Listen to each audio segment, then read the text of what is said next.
Hello audio fans and music listeners, my name is Gavin and I am the Audiophile Wannabe. Welcome back to the channel, and today we are on our second video in a series addressing how to maximize your current sound system's true potential. In the previous video, we established that there's 5 steps to this HiFi systems diagnostic method, and the first one being establishing a soundstage if you don't already have one. Soundstage being basically the foundation for the maximum potential benefit you can enjoy with the 2-channel audio system. And then the next logical step, which is what we'll cover today, is room treatments to help with the soundstage. And then the third video will actually be vibration detoxification or vibration detox. And the fourth video again will be signal path detoxification. And then for the fifth step, we actually don't need to do a video. And in place of doing a video for that point, we'll do a video on my system and how I use this method to get my listening room to where it is today, and then we'll cover that. But for today, let's get to talking about room treatments. So room treatments for today's video, we'll cover why they're important. We'll do some show and tell. Show you some photos of what's available out there currently to buy. Maybe even talk about how you can make some various room treatments for yourself, save a little bit of money there. And then we'll discuss where to place room treatments. That's usually a big question. How do you know where to put them in your room? And then lastly, I'll show you some photos of the 2 rooms, my original listening room and then the room that I'm in now, and show you how I got started making my own first room treatments, just to begin understanding how they impact soundstage, and then we'll progress to where my current listening room is today, and use that as an example to again just share how room treatments can benefit your soundstage. So why are room acoustics and room treatments important? The room's acoustics directly affects the size and shape of a room's soundstage, so the acoustics can maximize or minimize what's available to be heard within that soundstage. And the way a room's acoustics are minimized are from frequencies bouncing around a room, and where they intersect, they can actually cancel out some of the music that's there to be heard, as well as even cause muddiness in the low end by those frequencies being trapped in the corners of the room. So with room treatments, we can correct much of the sound cancellations that may be present in the room, and by doing so, open up that space to hear more potentially than what we've heard before. So it probably makes sense that there is a synergistic relationship between the soundstage and room treatments to open up the space that's in a listening room and really maximize the potential for what's available to be heard in any given 2-channel listening scenario. So here's something to think about. Because the room treatments and the soundstage work together the way that they do, I think it's fair to say that the room itself is a big part of your system. And if it's part of your system, is it a component? It could be argued, and I'm tending to think that because of this, could be considered the most important component to your system. Now, even though I put that kind of emphasis on the significance of a room and the soundstage being the primary component to your system, and yes, I feel like that needs to be set first in evaluating how good our system is, don't let the audiophile police get you down in the weeds on that, because the oddity, again, like we talked about in the last video, is that for some of us, once we establish a soundstage, then some of us should find that we're completely content and happy with our system and find out that it was actually much better than we thought. And I'll give you a prime example. I've got a good friend, lives close by, and he has a fantastic tube system, really beautiful looking and sounding pair of Silverline speakers. And in his room even has probably half the room is windows. And so he doesn't have any room treatments at all. And oddly enough, in his room, the system sounds so good that both of us are in agreement that there's really not any need to add room treatments. And that's just a good testimony to how every room is unique. But for other rooms, room treatments, as it was for me, kind of proves to be basically like nitrous for a sports car. You may have a really good sports car, and then you soup up the engine, and that's basically like adding a soundstage to it. But then you add nitrous on top of that, on top of those modifications you made to your car, and then you can find out what that car is really capable of. So for many of us, that's what room treatments will do for our soundstage and room situation. I hope that's a good comparison. So now let's take a look at some of the room treatments that are available to purchase. And before we get into any photos of showing you what's currently out there to acquire for room treatments, just wanted to clarify that there's basically two ways that these products work. There are dampeners and diffusers. Basically, dampeners soak up frequencies, sound waves, and then diffusers do the exact opposite, and so they redirect sound waves in different angles that basically helps knock out some of those sound cancellations that are happening in the room due to reflections. So this company right here is the company that I use to get the sound dampening panels that I have in my current listening room. This is ATS. They do a great job. They have all kinds of different products, bass traps, acoustic panels of all kinds, usually around 2 to 4 inches thick. You can get them customized, and just wanted to show you guys that website.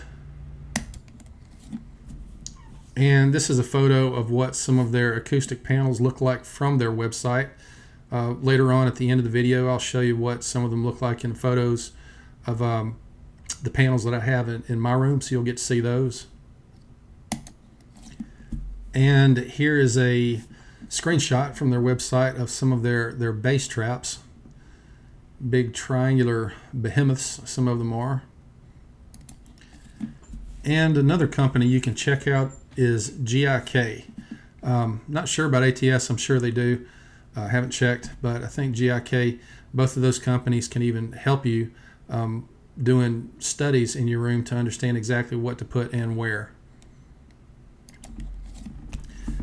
And of course, that would they would gladly do that for you for a fair price, I'm sure. And this is from GIK as well. They also make some. I didn't look on ATS's website for these, but these popped up on GIK's website. They basically come up with some various panels that are both dampeners and diffusers. So they utilize a combination of both to help with your room treatments as well. Just wanted to put these up there. All right, this photo clip kind of took up the whole page, which is fine. But getting into some more affordable sound panels, this is actually just off Amazon. So I'm going to show you some of the various products that Amazon has to sell that are a little bit more affordable. So in this one, it looks like you can get 4 pieces for a little bit under $100. Not a bad deal. And this one's a different brand on Amazon, a little bit over $100, but for the price, not too bad compared to some of the other folks we just looked at. Let you see those. These are off Amazon as well. These are basically diffusers.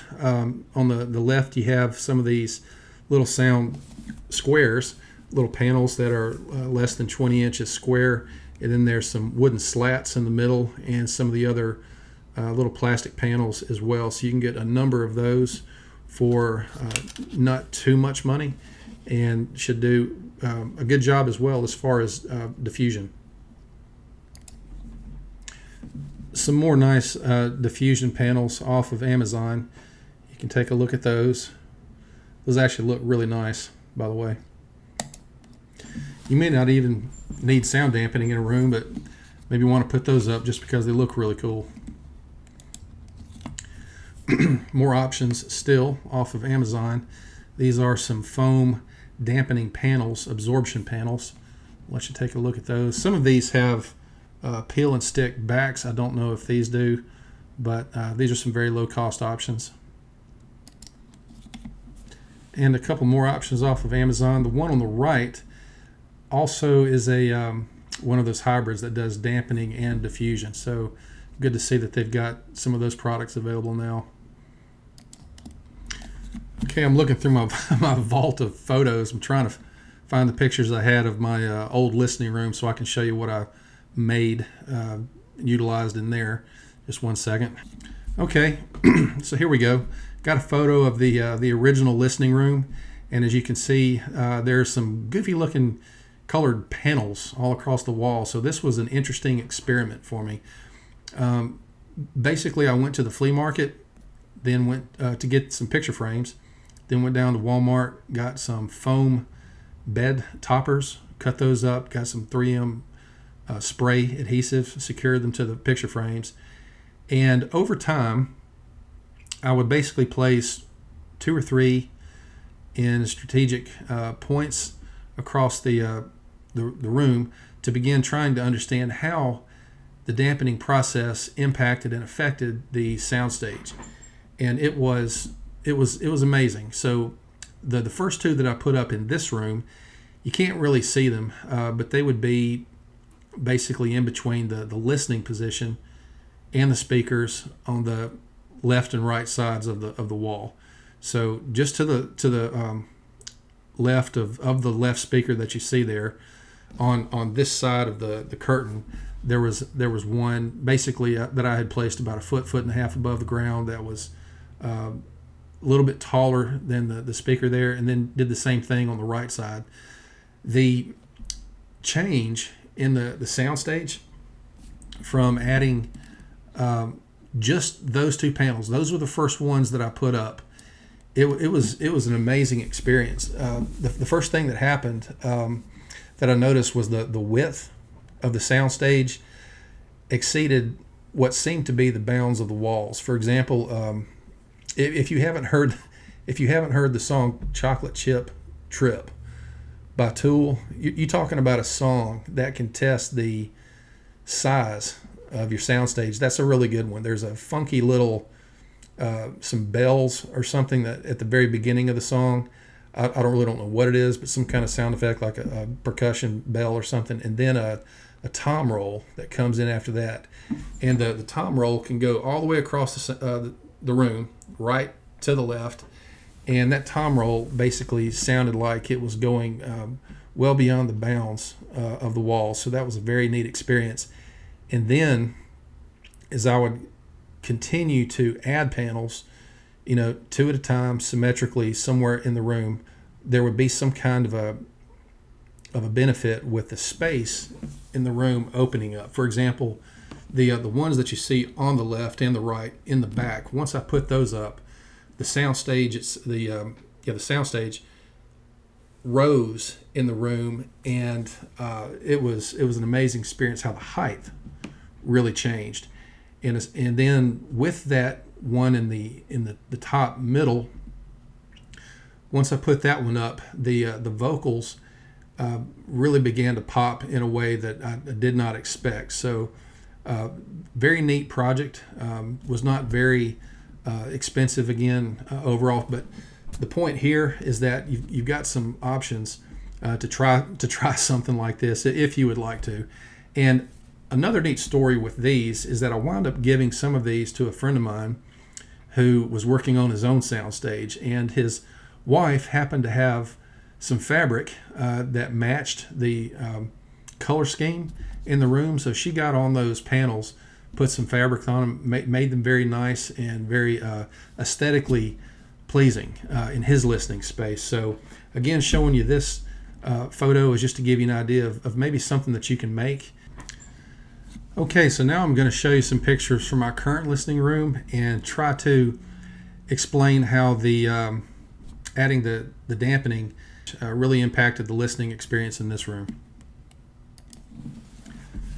Okay, on this photo right here, as you can see, I've got the Fortes moved up against the wall. So just for the sake of explanation, let's pretend like you don't see any room treatments in the room. So with the speakers close to the wall there, about 6-8 inches, something like that away, and sitting in the listening position, the blue ovals basically depict where you're hearing sound come from. There's Again, you're going to get plenty of sound. You can make it as loud as you want, but what you've got is basically a discernible left and right setup, and it's going to sound something similar to what you've always heard, or just what you may hear at a concert.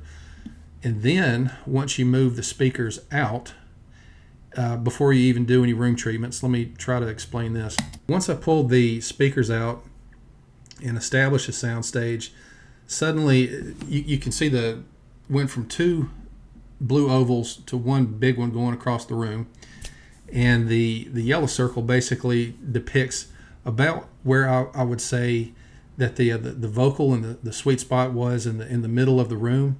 That's about how high it was as I was sitting down. It didn't go all the way up to the ceiling, but I did have a nice center image, listening to vocals and other instruments that may be in that area of the room. But just with a sound stage, now I had a nice 2-dimensional, full-bodied stage that basically encompassed that width of the room. Okay, and in this photo, you can see that the size of the blue oval and that yellow circle in the middle has gotten bigger. It's expanded. So basically, once I put the sound panels, the dampening panels on the wall, the size of the sound stage just exploded. It got noticeably bigger. Didn't quite go up to the top of the room or the ceiling, but was noticeably bigger. It did extend wider, and it got taller. So again, that center image where somebody's singing or whatever just really began to pop. Okay, and this is where it really got interesting for me in the room. Once you can barely see, but just on the other side of that light on the ceiling, there's a 4x2 panel that I put on the ceiling. The height of the soundstage increased just about to the roof level, to the ceiling level, and the center image area again just really continued to blossom. And I don't have a picture for this one, but after that, I listened to that for a couple of weeks, and then I put up another panel on the ceiling about where I was sitting, but just behind a little bit on the ceiling, and it actually brought the soundstage forward by seemingly 2 or 3 feet. So putting the panel on the ceiling up front increased the height and the expanse of the soundstage yet again, and putting the one above me just to the back a little bit actually brought the soundstage forward. So at that point, I actually began to experience some noticeable depth. So even though I had a good soundstage, I really began to realize that the 3-dimensionality that you hear some folks talk about had not been quite there to the degree that it could have. But now, at this point, I have begun to enjoy some good depth perception as well as height and width in that center image in this room. And another caveat to utilizing room treatments is that you don't actually have to make some things or buy some things. It doesn't take much to actually provide some benefit when it comes to impacting these reflection points to be able to open up the space in your soundstage. For example, you can take certain household items that you may have around your house and put in strategic locations to minimize some of the reflections. For example, if you have some pillows or even blankets, if you have a chair, an extra chair or a small chair that you can place along a wall and put a pillow or a blanket to minimize some of your primary reflection points, maybe you can just move around some of the things that you already have just to touch on some of those primary reflection points and make a noticeable difference in your soundstage. There was another video by Ron Burnett of New Record Day. I'll try to find that video and put it in the description box, where he was talking about how to maximize soundstage in a small room. And one of the things that he did was he actually grabbed a mattress from a futon that he had and just placed it behind him to soak up reflections coming around the room. which apparently that made a huge difference just doing that. So he didn't have many other room treatments in the room, just that one small futon mattress right behind him. So that worked in a small environment, but I think the same principle may apply in your point being, as you can take things like pillows and just move them around and to some of those key reflection points and help improve your soundstage. So getting close to the end of the video, just want to wrap things up so far. We've talked about how the soundstage works synergistically with room treatments to basically set the foundation for the listening experience in your room. It's going to open up the space in the room for a whole different listening experience that's quite magical, almost surround sound like. And number two, we basically stated that if it's applicable for your situation, if you can incorporate room treatments, that it should basically be somewhat like nitrous is to a hot-rodded sports car.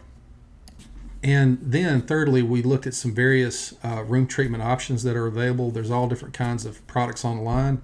You can go to ATS or GIK Acoustics. They can help you out in a variety of ways. There's all kinds of products on Amazon, all different price ranges.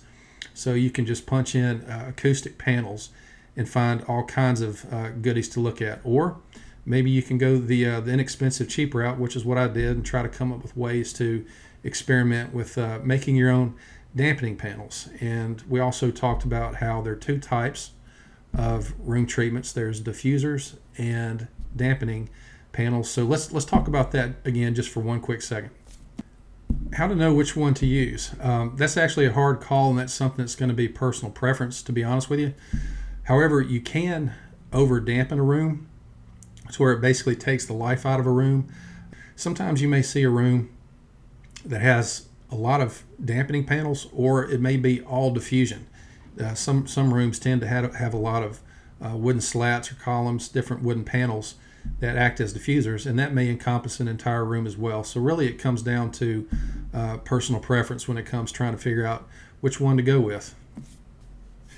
And lastly, when it comes to understanding where to work with either dampening or diffusing panels or whatever products you decide to go with, I don't want to get into the weeds on that because when you're first getting started out, the easiest thing to do to try to help determine the current state of your sound system when establishing a sound stage is basically just to start with hitting the primary reflection points, which when you're sitting in your listening position and you see your speakers up front, these two primary reflection points up against the wall. If you have somebody to take a mirror and walk right along the wall, wherever someone is walking along that wall, and you can see in that mirror the speaker, then that's a primary reflection point. So you may want to put something in that spot to hit that reflection point on both sides of the wall, and then maybe something somewhere in the front center just to hit that center image area and make that pop. But if you can begin there to expand that soundstage, those will be some great areas to start. So, and there are plenty of videos out there that talk about how to establish not just the soundstage, but to do the dampening and diffusing as well. So take a look at some of those to understand better how to go about those processes. But if you can hit those primary reflection points, once you've got that soundstage set, you should be very happy with what you find. In addition to primary reflection points, I forgot to mention one other place that you can really utilize pillows to help improve your soundstage and just the overall sound in your room is actually to find, if you have some extra ones, just in the bottom corners in the front and the back of the room, to help, as you can utilize those as bass straps.